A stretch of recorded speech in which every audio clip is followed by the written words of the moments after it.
Hey everyone, this is Theo. Welcome to another drawing tutorial. Today we are going to draw some tables and chairs. These are some of the most mundane objects that we see in our everyday life.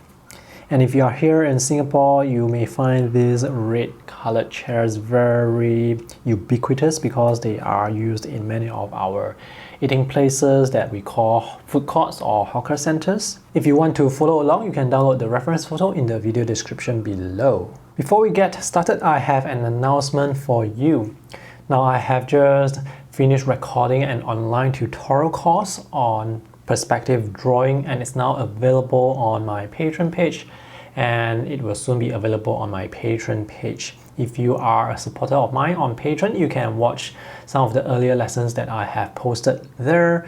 If you are not a Patreon supporter, you can wait for the course to appear on Gumroad and you can purchase it as a set later on. Now this course has a total of 9 lessons, and it's for beginners who have absolutely no knowledge of drawing and also no knowledge of perspective. You're going to learn how to draw and how you can use perspective to make your drawings better.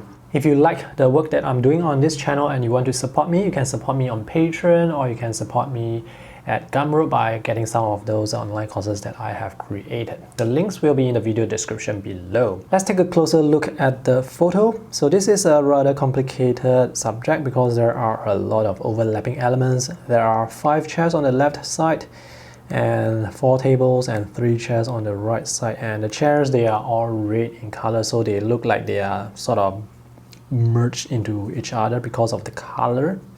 And there are a lot of legs, so it can be easy to get lost when you're drawing all these legs, all these little details here.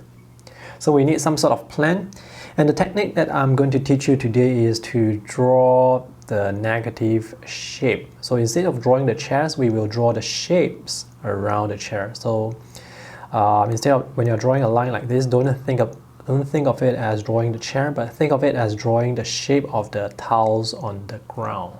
Let's do some measurement first. So this chair here right in front, I'm going to use this as a measurement. Let's do some measurement first. So this chair right in front, I'm going to use this as a measurement tool. So the height of this chair is about 2 times the width. And when I compare it to the left edge and the right edge, it looks like this is about 1 unit, 2 units, and 3 units.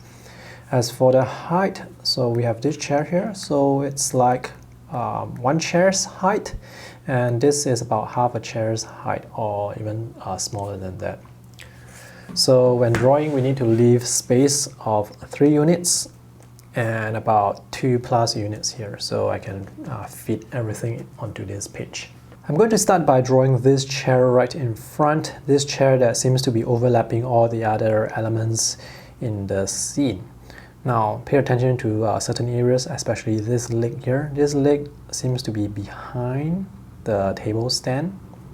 I'm going to be using a pen with very thick lines so that I won't be caught up with the details.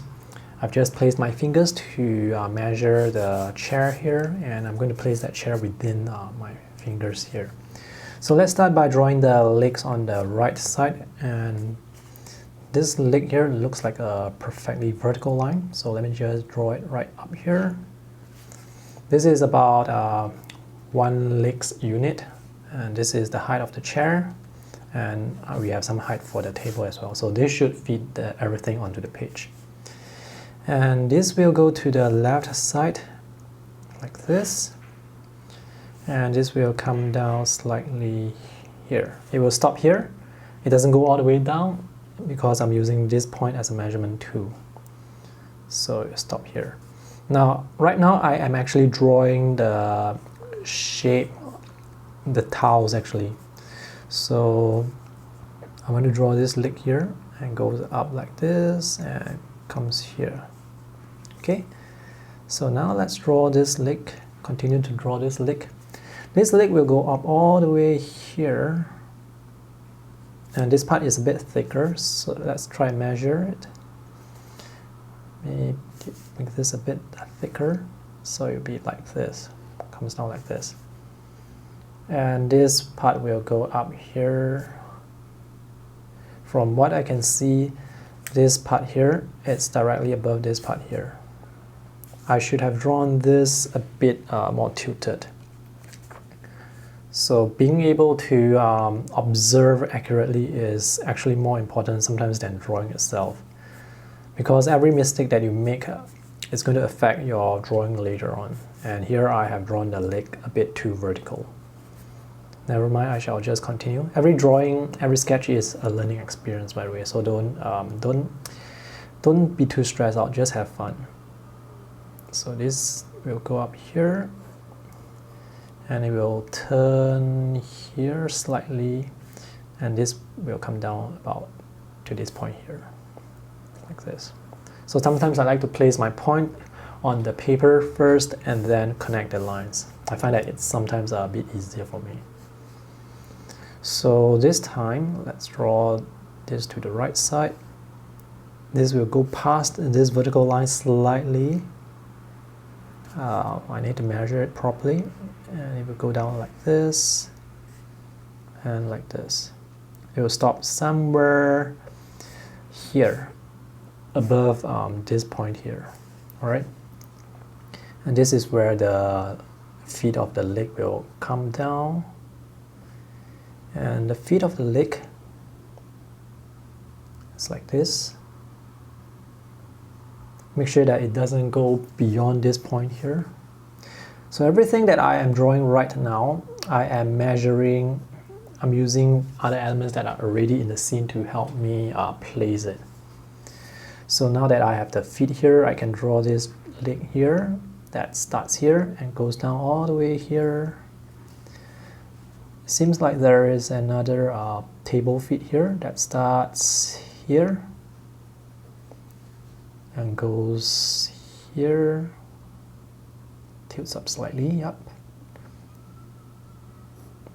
here, here, and this feet here will be here, so we will do that drawing. So now I'm actually drawing the little shapes within this shape. I'm using this as a sort of a framing tool to help me place all these elements, all these little elements in this area here. So you just have to place them one by one.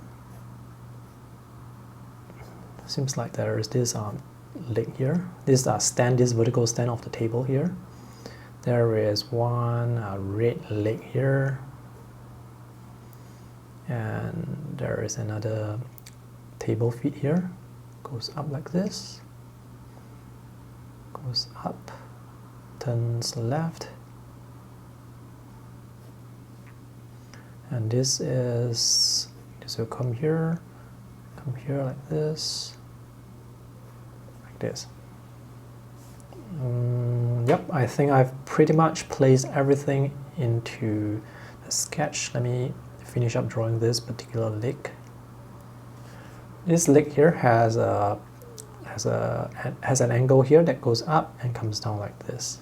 So now that we have the first chair, now that we have this shape here, I also want to draw in the shape within this shape. There is this little shape here, comes up here, goes down like this, and this curve here actually curves here and will go down here like this, and it will turn right, stops here.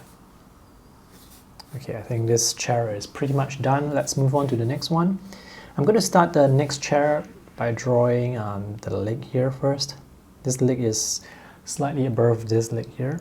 So once again, as I'm drawing, I'm thinking of drawing the shape of the tiles rather than drawing the chair itself. So I'm going to draw this all the way up here.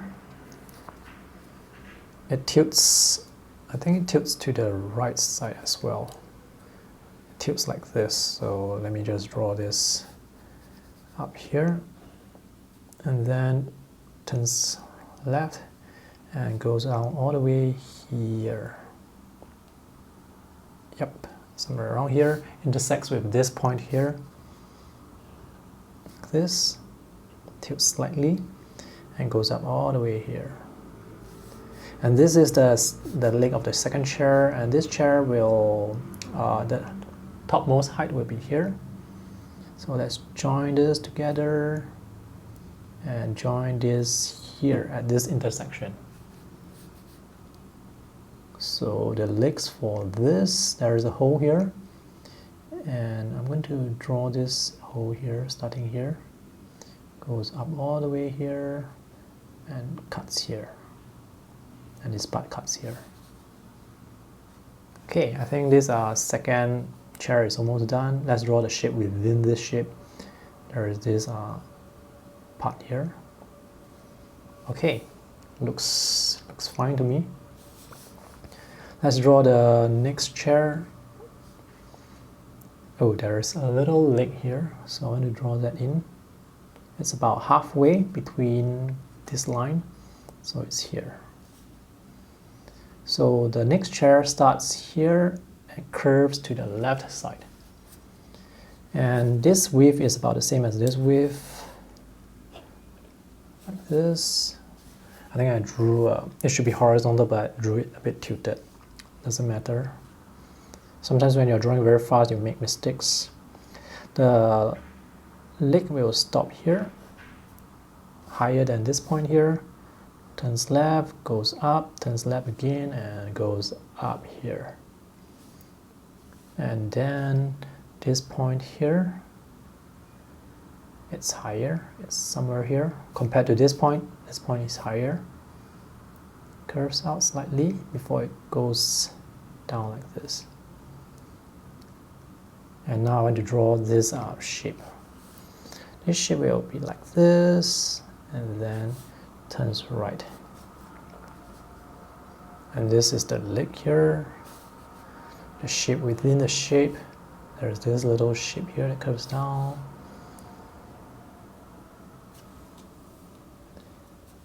And this part here will, there's another shape within this shape. And this will come here and go right, like this.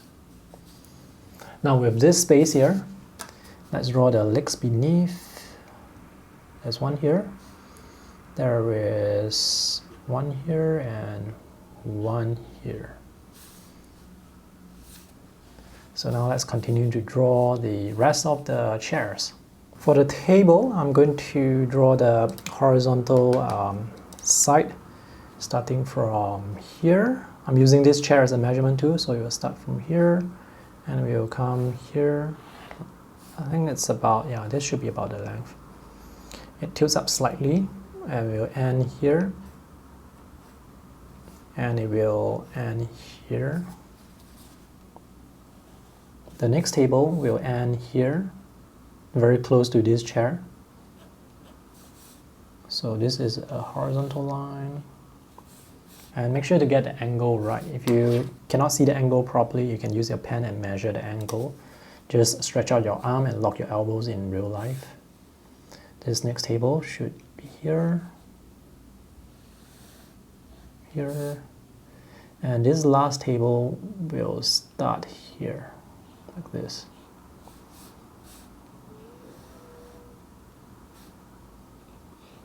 Okay, right, and the legs of this table will be here.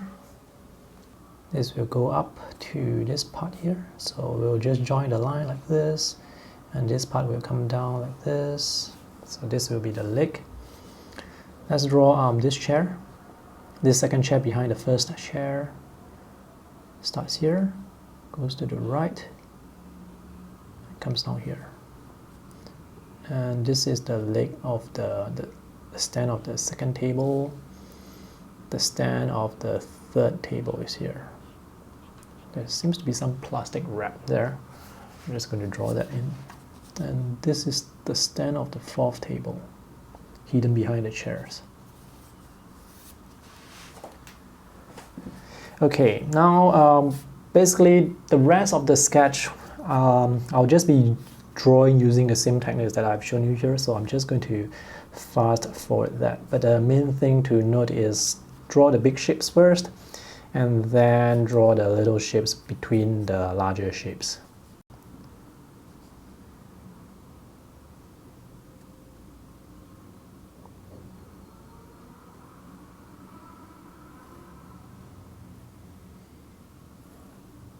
So notice I have drawn the outline of all these chairs, and with all these outlines I can then fill in the details, the little details easily. So this leg here, this feet here comes out like this, intersects the leg of the chair here.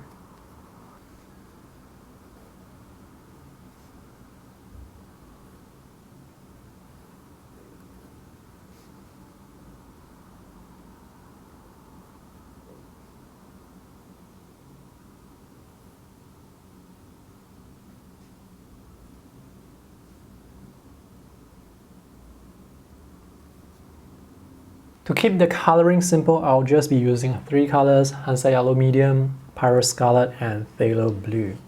So let me just wet the colors first. I'm going to paint the red. Do not cover over areas that are not meant to be colored over. If you want to throw in some additional colors like Hansa Yellow right now, you can do so just to blend the colors, just to give it a bit more variation. This sort of scene is very common. If you are at a cafe, you will see a lot of chairs, so that could be a place for you to challenge yourself to draw this sort of subjects.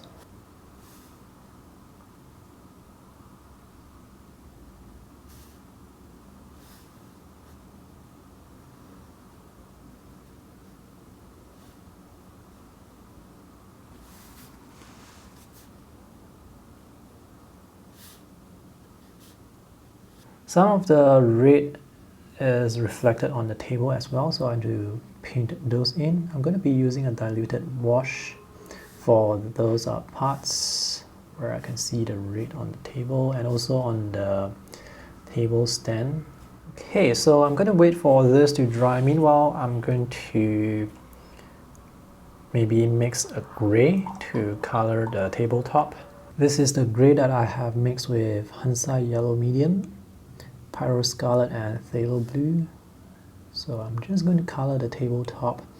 The sides are white, so I'm going to leave those areas white.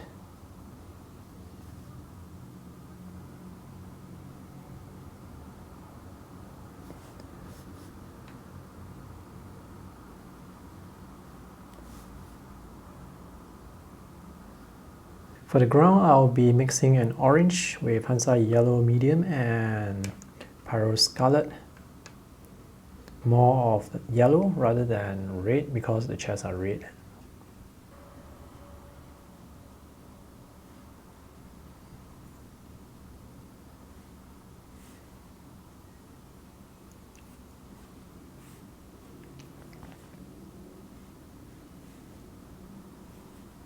We'll show a bit of orange through these little holes here. Let's paint the shadows now. I'm going to mix the shadows using the 3 colors that I mentioned earlier: Hansa Yellow, Phthalo Blue, and Pyro Scarlet. So I'm going to add the lightest color first. I'm going to add Hansa Yellow first and then slowly add other colors in. Oops, accidentally splattered some paint. Some of the colors are quite strong, as in the tinting strength is quite strong. So for example, with Phthalo Blue, you need to add a bit by a bit, so that the Phthalo Blue doesn't overpower other colors. So the shadow is going in this direction. So let's paint this. Some lines are thicker, some are thinner. So when you only have 3 colors to work with, when you want to mix a color for the shadows, you can only mix with those 3 colors. It makes it so easier to mix the shadows.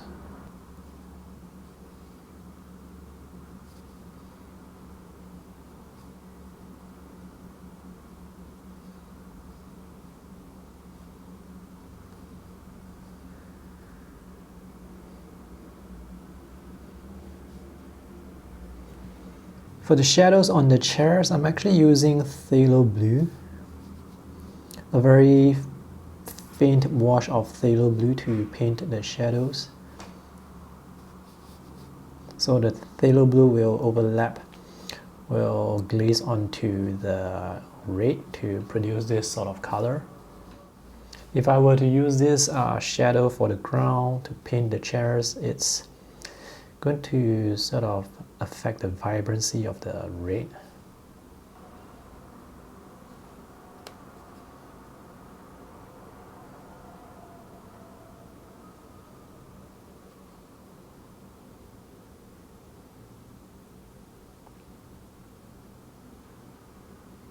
So this is the completed sketch with shadows added. Now the value of the shadows here versus here, it looks like it's a bit lighter, so I added a bit too much phthalo blue there.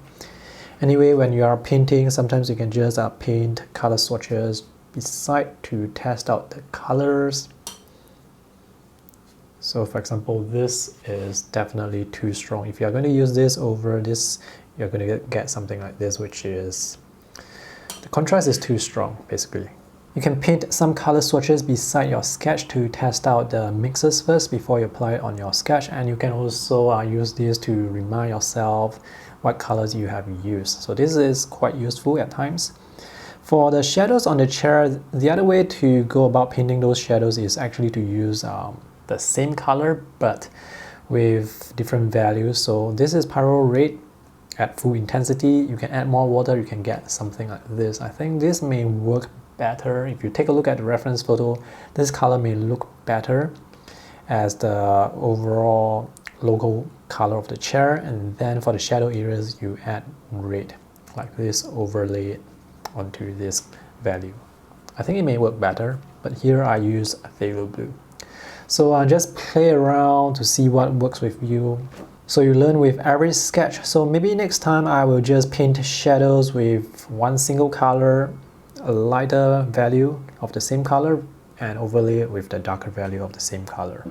So that's it. If you want to check out more tutorials, you can visit the YouTube playlist of art tutorials in the video description below. And if you like what I do here on my channel, consider supporting me on Patreon and Gumroad. On Patreon, you have access to over more than 2 years worth of tutorials that I have created for my supporters. So thanks for watching. I hope this video is helpful. See you in the next one.